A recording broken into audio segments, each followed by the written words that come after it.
सोचिए, आज सुबह आपने चाय वाले को यूपीआई से 10 रुपए पे किए, शाम को अपने दोस्त से 50 रुपए रिसीव किए, रात को स्विगी पर पेमेंट किया। मतलब कि पूरे दिन आपने मे भी 5 से 6 यूपीआई ट्रांजैक्शन कर ही दी होगी, और जिसमें आपने 1 रुपए भी एक्स्ट्रा फी चार्ज नहीं दिया। अब यहाँ पर सवाल ये है, जब हर ट्रांजैक्शन फ्री है तो फोन पे, गूगल पे, पेटीएम जैसी कंपनीज हजारों करोड़ों रुपए कैसे कमा रही है? इनके ऑफिसेस, इनके एम्प्लॉयज, इनका सारा इंफ्रास्ट्रक्चर आखिर चलता कैसे है? और आखिर यूपीआई हम सबके लिए फ्री क्यों है? क्या है इसके हिडन चार्जेस?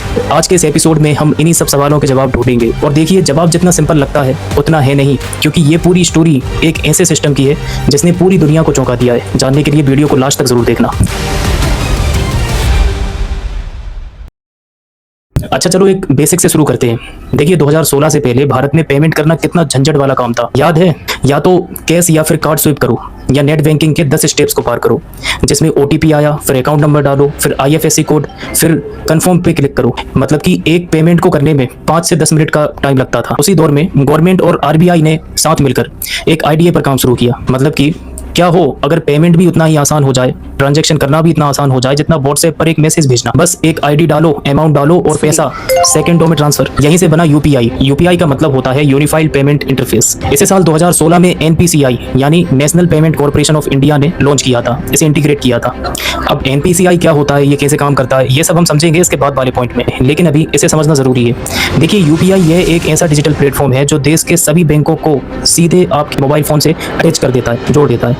और इसकी सबसे बड़ी खासियत यह है कि यह 24 घंटे 7 दिन और साल के पूरे 365 दिन काम करता है, चाहे संडे हो या फिर दिवाली की छुट्टी ही क्यों ना हो, ये कंटिन्यू काम करता है। अब सवाल आता है कि ये काम करता कैसे है? तो देखिए, यूपीआई की सबसे जादुई चीज, मैजिकल चीज है बीपीए यानी वर्चुअल पेमेंट एड्रेस, जैसे हम यूपीआई आईडी कहते हैं। जैसे कि आप स्क्रीन पर देख सकते हो, इस टाइप की यूपीआई आईडी होती है। इसके थ्रू भी कई लोग ट्रांजैक्शन करते हैं। इसके आने के बाद अब आपको किसी को भी अपना बैंक अकाउंट नंबर या फिर किसी भी सीक्रेट डिटेल्स को, अबाउट फाइनेंशियल डिटेल्स, ये सब बताने की जरूरत नहीं है। बस अपनी यूपीआई आईडी दीजिए या फिर सामने वाले का क्यूआर कोड स्कैन कर दीजिए। उसके बाद अपना 4 या फिर 6 डिजिट का यूपीआई पिन डालिए और पैसा सीधे एक बैंक अकाउंट से दूसरे बैंक अकाउंट में ट्रांसफर हो जाता है। और सबसे बड़ी बात ये थी, सरकार ने इसे फॉर प्रॉफिट बिजनेस नहीं बनने दिया। इसे साल 2016 में NPCI national payment corporation of India ने लॉन्च किया था। और अक्सर ऑनलाइन पेमेंट करते टाइम आपने इस एक वर्ड को जरूर पढ़ा या फिर सुना होगा, इसका नाम है एनपीसीआई।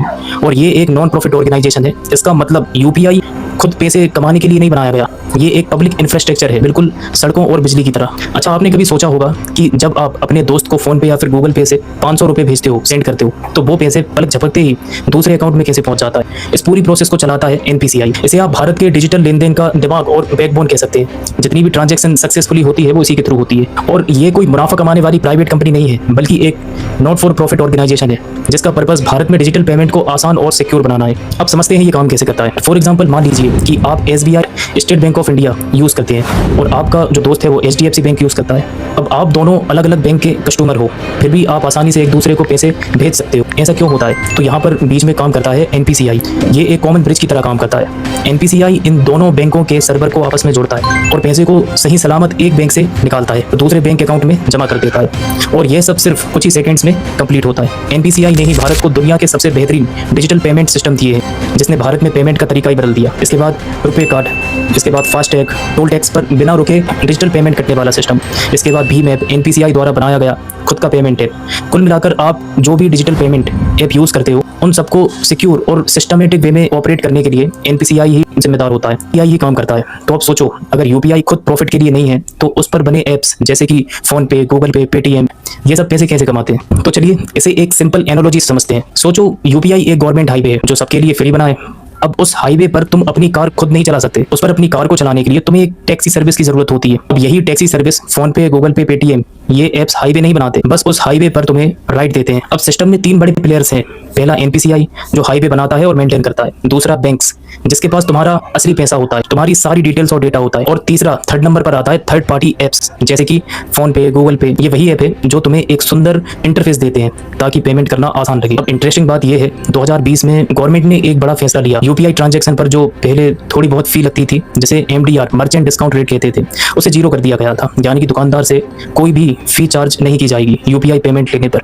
अब सोचो, ये फैसला जनता के लिए तो बहुत अच्छा था, लेकिन जो कंपनीज ये ऐप चला रही थी उनके लिए ये सीधा झटका था, क्योंकि ट्रांजैक्शन फी ही उनकी कमाई का सबसे बड़ा जरिया था। बाकी हर जगह की तरह जैसे कार्ड पेमेंट में होता था। तो सवाल ये उठता है, अगर सबसे बड़ा रेवेन्यू सोर्स ही खत्म कर दिया गया था तो ये कंपनी जिंदा कैसे है? बल्कि फोन पे जैसी कंपनीज की वैल्यूएशन आज 12 से 15 बिलियन डॉलर के आसपास मानी जाती है। और ये जो पहेली है ये भी और गहरी होने वाली है। देखिए, जून 2026 में यूपीआई ने अप्रॉक्स 22 बिलियन ट्रांजैक्शन प्रोसेस की थी, जिनकी कुल वैल्यू 28 लाख करोड़ रुपए थी। अब सोचो जरा, हर दिन औसतन 75.7 करोड़ ट्रांजैक्शन हो रही है भारत, और भारत अकेले दुनिया के 49% real time payment transaction handle करता है। ये ब्राजील के पिक सिस्टम से 3 गुना ज्यादा है। अब इतने बड़े स्केल पर चाहे पर ट्रांजैक्शन कमाई हो या फिर ना हो, फिर भी पैसे कमाने के बहुत सारे रास्ते खुलते हैं, जिसमें इनके बहुत सारे रेवेन्यू सोर्सेस मॉडल है। जैसे कि सबसे पहले फर्स्ट नंबर पर बिजनेस मॉडल की बात करें तो वो आता है सरकारी इंसेंटिव स्कीम। इसमें गवर्नमेंट ने खुद एमडीआर खत्म किया, तो उसने बैंक और पेमेंट एप्स को नुकसान की भरपाई करने के लिए हर साल एक इंसेंटिव स्कीम के जरिए पैसे देने शुरू किए, खासकर छोटे मोटे मर्चेंट ट्रांजैक्शन पर, जैसे कि 2000 रुपए से कम पेमेंट के लिए। यानी कि सरकार खुद इन कंपनीज को सब्सिडी देती है ताकि ये सिस्टम सही तरीके से चल सके, और ये पैसा हर बजट में अलग रखा जाता है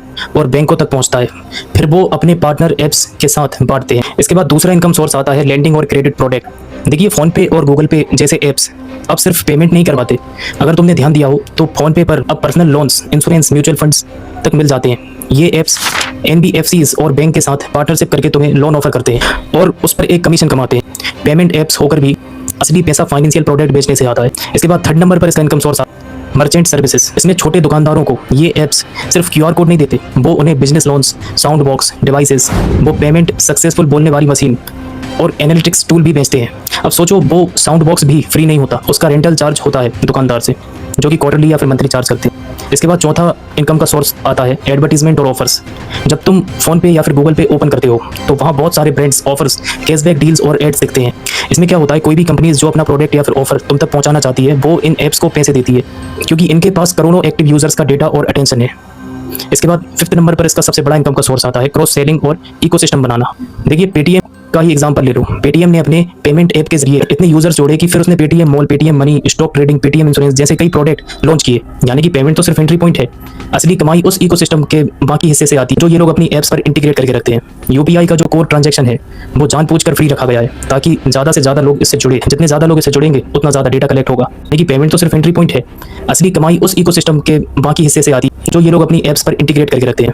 यूपीआई का जो कोर ट्रांजैक्शन है वो जानबूझकर फ्री रखा गया है ताकि ज्यादा से ज्यादा लोग इससे जुड़े। जितने ज्यादा लोग इससे जुड़ेंगे उतना ज्यादा डेटा कलेक्ट होगा। लेकिन जैसे ही तुम उस ऐप के अंदर आ जाते हो, किसी भी ऑनलाइन पेमेंट ऐप के अंदर आ जाते हो, वहां से कंपनी तुम्हें लोन, इंश्योरेंस, एड्स के जरिए मोनेटाइज करती है। ये मॉडल बिल्कुल वैसा है जैसे कोई मॉल में फ्री एंट्री देता है और अंदर जाकर आप कुछ ना कुछ खरीद ही लेते हो। सेम इसी तरीके से ये सारी मनी ट्रांजैक्शन एप्स काम करती है। तो एक तरफ तो देखो तो ये सब कमाल की बात लगती है कि मतलब आज हर एक दुकान वाला, एक सब्जी वाला, एक ऑटो वाला, ऑटो ड्राइवर, सबके पास क्यूआर कोड है, उन्हें बैंक जाने की जरूरत ही नहीं पड़ती, कैश सामान्य का रिस्क नहीं है। फाइनेंशियल इंक्लूजन की एक बहुत बड़ी जीत है, बहुत बड़ी सक्सेस है। लेकिन दूसरी तरफ एक चीज पर ध्यान देना भी जरूरी है, जैसे कि जब ये एप्स आपको लोन के ऑफर बार बार दिखाती है, जैसे कि आपकी प्री अप्रूवल लोन की लिमिट 50,000 रुपए है, इस टाइप से, तो ये कोई अनजाने में नहीं होता। ये एक सोची समझी स्ट्रेटेजी है, क्योंकि यहीं से असली कमाई शुरू होती है इन सारे एप्स की। और बहुत सारे लोग, खासकर यंग लोग, इन आसान लोन्स के ऑफर में फंस भी जाते हैं बिना ठीक से समझे कि इंटरेस्ट रेट कितना है या फिर रीपेमेंट कैसे होगा। यानी कि जो सिस्टम तुम्हारी सुविधा के लिए बना है वही सिस्टम तुम्हारे स्पेंडिंग बिहेवियर को भी डेटा के जरिए ट्रैक करता है और उसी डेटा के बेस पर वो तुम्हें टारगेटेड एड्स दिखाता है। ये कोई कंस्पिरेंसी नहीं है, ये एक मॉडर्न बिजनेस रियलिटी है। तो ये सब देखते हुए समझदारी इसी में है कि हम सिस्टम को समझें और उसका फायदा उठाएं, लेकिन उसके ट्रैप्स में ना फंसे।